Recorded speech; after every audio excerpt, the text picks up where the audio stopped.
chaque être masculin a dans un coin de son cœur ou de son imagination une photographie physique et morale de ce qu'on peut appeler la femme idéale. Encore une fois, je vous appartiens. Faites de moi ce qui vous plaira. Prenez ma vie si vous le voulez. Je ne suis pas femme à vous la disputer un seul instant. En dessous, il n'y avait rien ou presque. Elle était simplement vêtue d'un ravissant et minuscule bikini bleu à pois blanc. Mais bien entendu, les amoureux sont toujours seuls au monde. Mais vous avez une femme. Bien oui, j'ai une femme. Mais elle se plaint pas, vous savez, elle est très compréhensive, elle s'intéresse absolument à tout ce que je fais.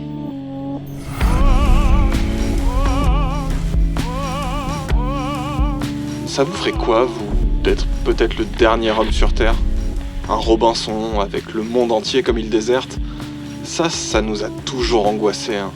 Et quand je dis nous, on va pas se mentir, c'est tout spécialement les hommes, justement. Si la fin du monde c'était un jugement dernier, on pourrait se dire que c'est un genre de retour aux sources, avec ce pauvre type tout seul au jardin d'Éden, et comme il supportait déjà pas, soi-disant, Dieu créa la femme. Pas pour elle-même donc, mais bien pour monsieur. Avec pour seules armes, celles dont les a pourvues une nature plus qu'aimable. Je vais laisser la parole à l'homme, une dernière fois. Chaque fois que monsieur se retrouvait isolé, disons en prison ou au front, il lui fallait absolument une dame, même sur papier glacé. Les pin-up, comme on disait, c'était littéralement, en bon anglais, des femmes que l'on pouvait punaiser au mur pour nous tenir compagnie. Parfois, elles se déplaçaient en personne pour venir soutenir les gars, mais faute d'Ève en chair et en os, elles venaient peupler les murs des vestiaires ou des chambres d'ados. Outre le fait d'être un fantasme masculin, le point commun entre une Ferrari et Lolo Ferrari ne saute pas forcément aux yeux.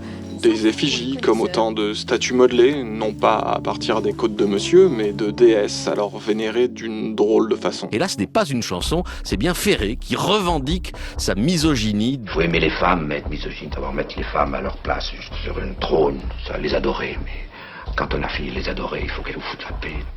Je hais certains types de femmes, en tous les cas les femmes cultivées. Pas pour leur puissance ou leur autorité, et puis quoi encore?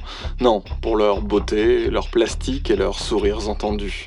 Bref, des attributs qu'une simple image suffisait à retranscrire. Enfin, quoique. Parce qu'à bien y regarder, l'homme livré à lui-même ne se retrouvait pas embarrassé que par la solitude. Et lave-t-il de temps en temps la vaisselle? Jamais. Jamais. Pour quelle raison? Parce que c'est pas mon rôle. Ah, alors quel est votre rôle? C'est d'admirer la femme qui fait la vaisselle. Alors certes, monsieur aimait les icônes dévêtues, mais pas de ça chez lui. Ou tout au plus, planqué sous un matelas, les portes d'un lieu caché ou l'ombre d'un lointain périphérique. La femme au foyer, elle, devait être de bonne manière. En fait, la pin-up des origines, ça résumait assez bien ce paradoxe. Des airs innocents, comme inconscientes de leur charme, leur côté gaffeur, révélant quelques attributs, mais par inadvertance, une ambiguïté qui convenait parfaitement aux messieurs bien élevés. Après tout, qui le mieux placé pour savoir ce qui était acceptable chez une dame? Ne nous envoyez pas trop de vous mettre ainsi sur la sellette, et en plus de ça, de donner la parole simplement à des hommes, vous la reprendrez très vite, cette parole. Et avec en plus un acquis, peut-être un acquis, le fait de savoir ce qu'il faut faire ou ce que vous pouvez faire pour nous plaire encore plus. Avec l'arrivée de la boîte à images, les femmes sur les posters pouvaient s'animer. Seulement voilà, attention au scandale. Parce que le problème avec la télé, c'est que c'est vachement plus dur à planquer qu'un magazine. Elle trônait là, au beau milieu du salon familial. Et pendant un moment, on n'avait pas trop le choix des chaînes. Il avait suffi de quelques secondes d'un galbe qui, en un lieu où on se devait moins de faire bonne figure, n'aurait choqué personne pour provoquer la création du célèbre carré blanc. Qui est en fait un rectangle blanc. Les speakerines, c'était un peu les femmes au foyer de l'ORTF, alors elles se devaient d'être présentables. Au point que lorsque l'une d'elles s'aventura à porter une jupe, la voilà aussitôt congédiée pour préserver les bonnes mœurs. À moins que cela ait eu à voir avec les avances du directeur de l'information qu'elle aurait eu le mauvais goût de repousser. Renvoyée pour en avoir trop montré en public, ou peut-être pas assez en privé. Décidément, c'est toujours le même problème avec ces messieurs.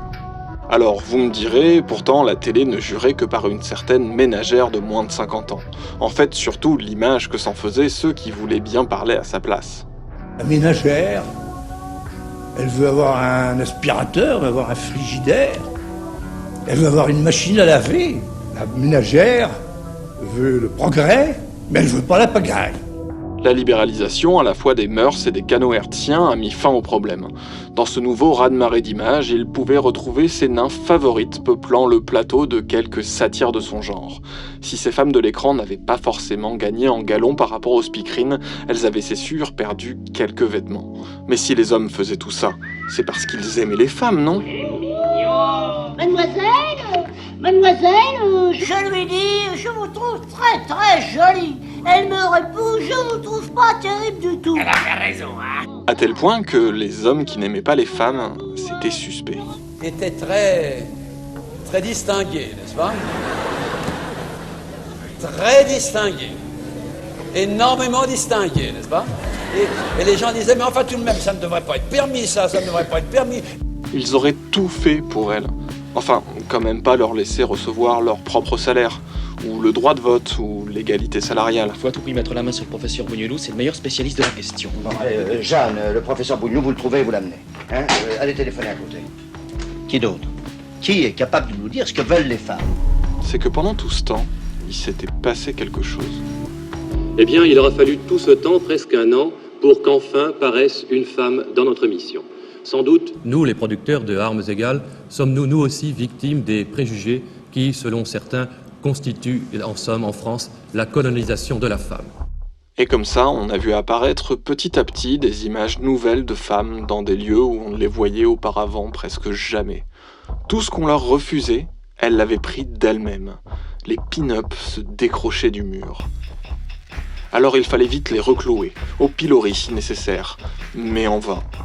Ce qui un temps paraissait un signe de l'apocalypse. Elles en avaient fait une évidence. Et ainsi, on retrouvait des pin-up autrefois silencieuses qui chantaient désormais le girl power sous les yeux de Pygmalion sidérés. Et certainement, madame, vos droits seront reconnus. Cela vous donnera assurance et autorité dans la vie. Mais, madame, en aviez-vous tellement besoin? Et pour chaque avancée, il fallait rejouer le match.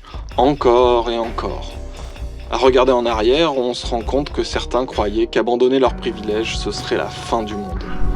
Et je peux pas m'empêcher de penser, est-ce qu'on en serait là si on avait dépensé autant d'énergie à combattre les catastrophes qui nous ont vraiment menés à notre fin? Est-ce qu'on se sera battu jusqu'au bout pour rester le roi et se retrouver comme ça, roi du tas de cendres? Peut-être qu'être le dernier homme sur Terre, ça angoissait moins les femmes, je sais pas. Peut-être parce que le monde d'avant leur manquerait pas autant qu'à nous. Bien sûr, les plus avancés d'entre les hommes applaudissent à l'idée de l'égalité des sexes. Mais je dois avouer que par la force de la coutume et des vieux préjugés, les hommes ont l'air de nous aider, mais ils n'ont que l'air. Prenons donc notre place dans l'amandier.